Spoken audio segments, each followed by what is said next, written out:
घेराव के दौरान यहाँ देहरादून में प्रदेश कांग्रेस कमेटी के तत्वाधान में आयोजित इस घेराव कार्यक्रम में कांग्रेस के सभी सम्मानित नेतागण और सम्मानित कार्यकर्तागण, मैं आप सबको आज इस घेराव के लिए, आपके इस प्रयास के लिए तहे दिल से आपका आभार व्यक्त करता हूँ, आपको धन्यवाद देता हूँ। मेरे प्यारे साथियों, देश के आजादी के इतिहास में जब से हम सब लोग इस लोकतांत्रिक व्यवस्था में विश्वास करते हुए इस लोकतंत्र को आगे बढ़ा रहे हैं, तब से लेकर अब तक ऐसे कभी भी कोई भी सरकार नहीं आई जिन्होंने ईडी, सीबीआई, इनकम टैक्स और इन तमाम एजेंसियों का दुरुपयोग विपक्ष को तहस नहस करने में लगाया हो। ये पहली सरकार है कि जिस सरकार ने ईडी को, इनकम टैक्स को, सीबीआई को अपना इंस्ट्रूमेंट बना दिया है, अपना औजार बना दिया है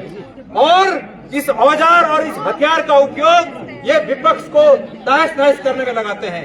मेरा ईडी के उन अधिकारियों से भी ये कहना है कि सरकारें आती जाती रहती हैं, लेकिन सरकार के इशारों पर राजनीतिक हित में काम करने का जो ये अपराध वर्तमान के कई अधिकारी कर रहे हैं, भविष्य इनको माफ नहीं करेगा।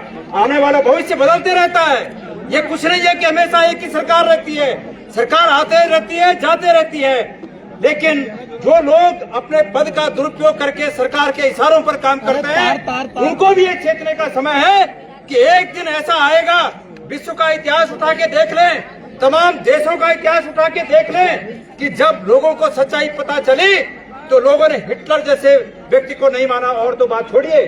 तो आज इस देश में जो हिटलरशाही है, जो इन एजेंसियों का दुरुपयोग विपक्ष के नेताओं को प्रताड़ित करने में लगाई है, इस सरकार ने ये जो ताकत लगाई है, लोग इस सबको देख रहे हैं। मेरे प्यारे भाइयों, हमने पिछले 10 साल से केंद्र सरकार के इस रवैये को देखा जिसमें वो लोग ईडी के माध्यम से, इनकम टैक्स के माध्यम से तमाम बड़े नेताओं को अपने साथ कर लेते हैं। महाराष्ट्र इसका उदाहरण है।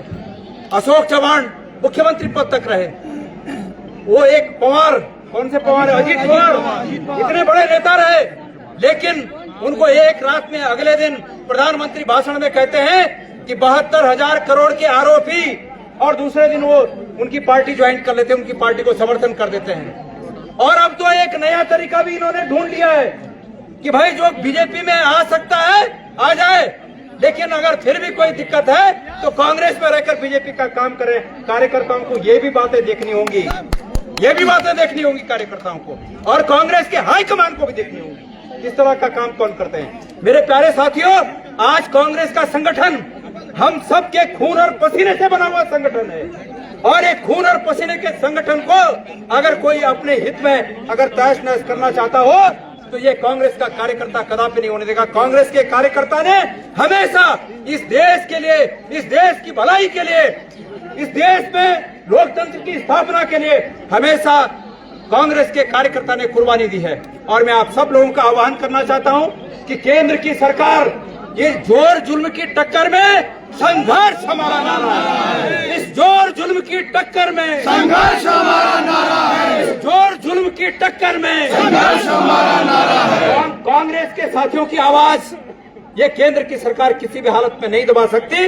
ये मेरा आप सबको आह्वान है, और मैं पुनः एक बार अपनी ओर से आप सबका धन्यवाद ज्ञापित करते हुए अपने शब्दों को यहाँ पर विराम देता हूँ। धन्यवाद। कांग्रेस पार्टी जिंदाबाद, कांग्रेस पार्टी जिंदाबाद, कांग्रेस पार्टी जिंदाबाद। पूर्व सांसद श्री प्रदीप दंडाई से कहूंगा कि 2 शब्द। प्रदेश कांग्रेस अध्यक्ष